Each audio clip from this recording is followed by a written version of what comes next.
So this is the Kaaba in Mecca. This is also the second largest religion in the world, Islam. How did Islam become so big and powerful and such vast amount of people? Well, let's find out in this new guided notes episode, the Islamic Empires and its Caliphates. This is 4.2 guided notes.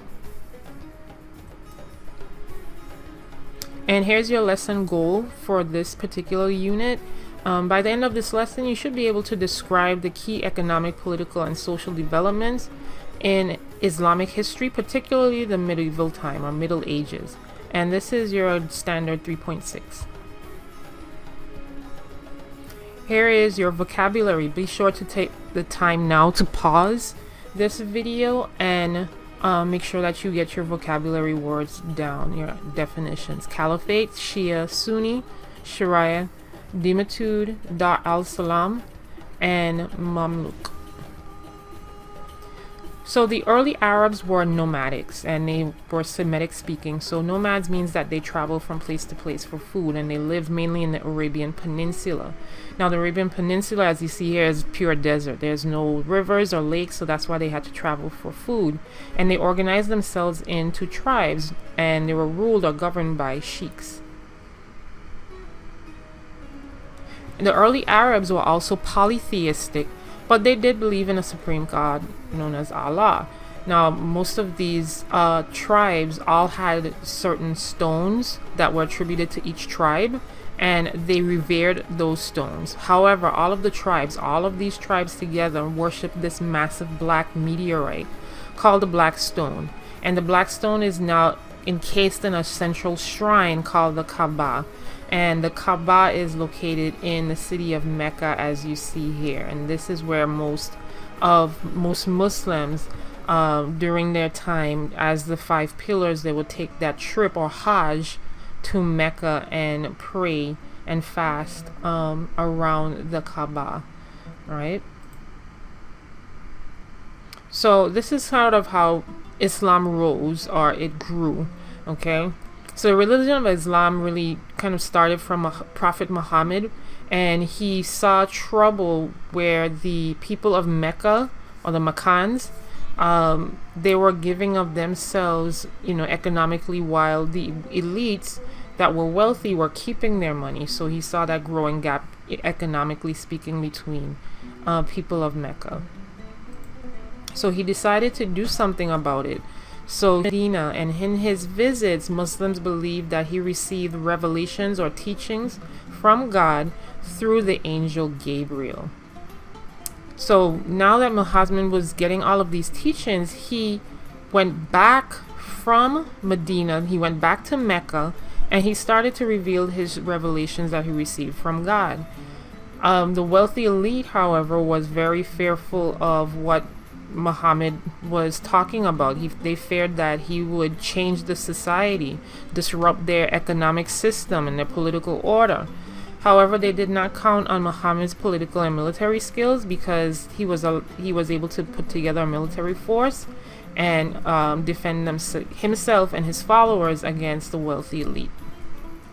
And as you see here, by 1630, Muhammad returned to Mecca from Medina, and with 10,000 men, and of course was able to defeat the wealthy elite. And those townspeople then converted to his belief, which is now known as Islam, and this is how Islam now spread throughout the Arabian Peninsula. So Muhammad did not particularly name someone after he died. He didn't name somebody to come after him. And he did not leave instructions about how to select someone to come after him. And that's a big feat. So ancient Muslims, or they relied on their ancient customs, which would be to select or elect their new leader, because the Prophet Muhammad didn't leave any instructions on how to do so. So what happened after Muhammad died, there was this creation of the Arabic Empire known as a Caliphate.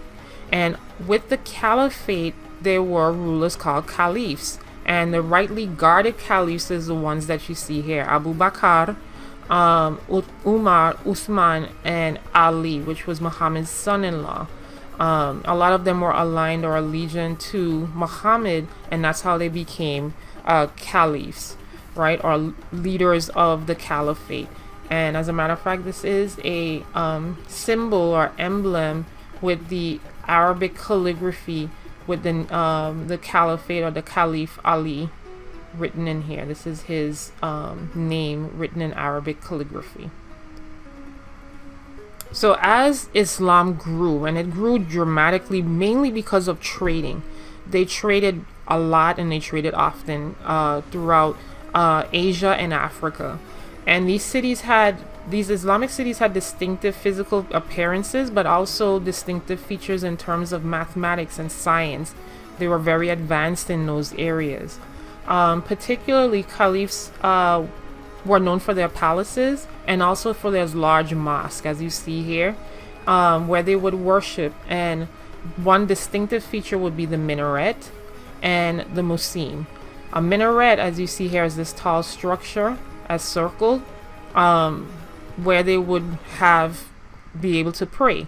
But the muezzin was what you call the caller, and the muezzin would be in the tower to call people to pray. They would go in this minaret and call Muslims to prayer. Okay, so that's the difference between a minaret and a muezzin. So, Q&A time. What is the difference between a minaret and a muezzin? Let me know in the comments, or let me know in the Edpuzzle. Let's see if you were listening. Alright, so if you said that this is a minaret, then you're absolutely right. This would be the minaret. This is the tower. And this person here is the muezzin. So this person here would be in the minaret, and they would call Muslims to prayer. Remember that through the 5 pillars of Islam, that Muslims pray 5 times a day. So they would make sure that they go into the minaret and call Muslims to pray for 5 times, for their 5 times a day prayer. Okay, good job. So the caliphates, and this is how Islam rose and expanded, right? And it quickly expanded towards the northern African area and also eastern Persia, right? They already conquered the Arabian Peninsula, but in those newly conquered territories, Muslim administrators were really tolerant, and they allowed Christians and Jews to practice their religion wherever they were. Caliphates also took in non-Muslims, right, who chose not to convert. Maybe they were not Christian or they were not Jewish, but they were a different religion or different belief. But they were required to be loyal to Muslim rules, Sharia law, right?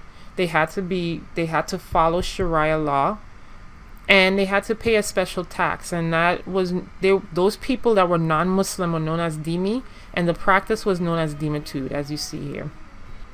So let's talk about these different caliphates that rose to power. Okay, the first one we're going to talk about is the Umayyad Caliphate. This was started by Muawiyah, and he was the governor of Syria and also a rival of Ali. He was able to take down the Caliph Ali, and he moved the capital from Mecca to Damascus. Okay, and there they were able to expand the empire all the way to Spain and make the center of the Muslim state, or al-Islam. The center was Cordoba. Okay, so that dynasty or that caliphate was able to bring a lot of wealth because they traded a lot with other civilizations like Northern Africa, Eastern Africa, and other areas. Now, during this time period, during the Umayyad dynasty, there was a revolt led by Hussein, was the second son of Caliph Ali. And because of that revolt, the dynasty split, or not the dynasty, sorry, Islam split into 2 different groups or sect, Shia and Sunni. And it was mainly a revolt due to hereditary succession. One group believed that the the caliph should be selected by hereditary succession, and the other ones weren't particularly, for that. They said that they could stick to the Umayyad folk or the Umayyad people. So that's where the split happened. Now, today's modern world, most people are Sunni and they make up the majority of the Muslim world, but in Iraq and Iran, most of them consider themselves to be Shia. Okay? And Sunni are the more, how can I say, the traditional group that believe in the hereditary succession of the caliph, and Shia are different. They didn't believe in that hereditary succession. So Q&A time. Again, where would you find Shia and Sunni branches in the world today? Go ahead and answer this in the comments or in Edpuzzle.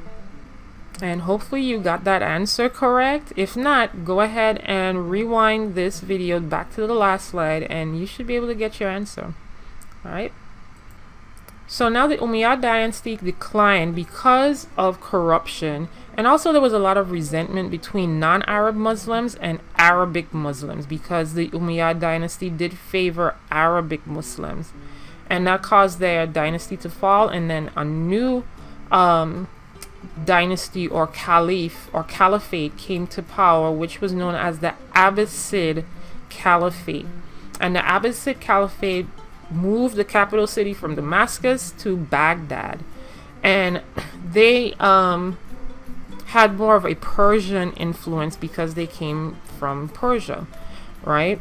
So they brought in a lot of Persian culture, as you see here in this photo or in this drawing.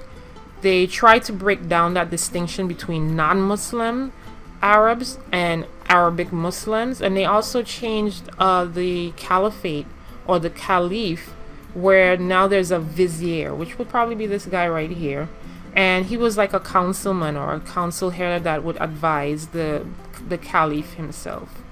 So Mamluks were slave soldiers, and the actual word Mamluk means, or is the Arabic word for slave.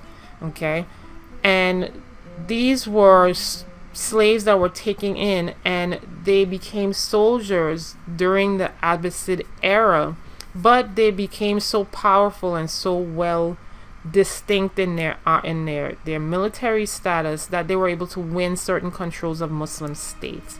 So they became a prominent figure for the Muslim armies as they expanded. Now the Abbasid Empire, or the Abbasid Caliphate fell because of what we talked about earlier with the succession of the Caliphate or the Caliph. No one really agreed with how the Caliphate or how a Caliph should be selected or succeed in power, because Muhammad didn't name who was supposed to be next. So that caused contention, also financial corruption, and the lack of having qualified Arabs in their civil service and army positions. Now, the Fatimid dynasty that came after the Abbasid Empire, and they played a major role in trade, and this is how they were able to expand as well. So from the Mediterranean to the Red Sea, they were able to trade often, as you see here, and this is remnants of this dynasty or caliphate. And soon they became to be known as Seljuk Turks because of their strong army, and they took control of Baghdad, and they also changed the title of the caliph from caliph to sultan, which means holder of power. So if you ever watched Aladdin and you heard of Jasmine's father, and it will say that's the sultan, this is where this comes from during this time period. Eventually the Seljuk Turks are going to move into another group called the Ottomans, and the Ottoman Empire is going to take over that area.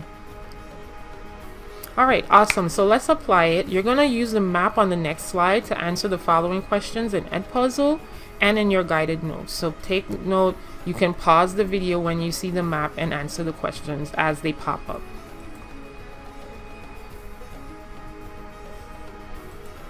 And that's it. Thank you so much for tuning in. I'm glad that you listened and learned about these early empires in Europe and of course the Arabian area or Arabia. And let's go, and we're going to learn about the next unit, which is the Middle Ages, but particularly in Europe. So thank you for tuning in, and I'll see you soon.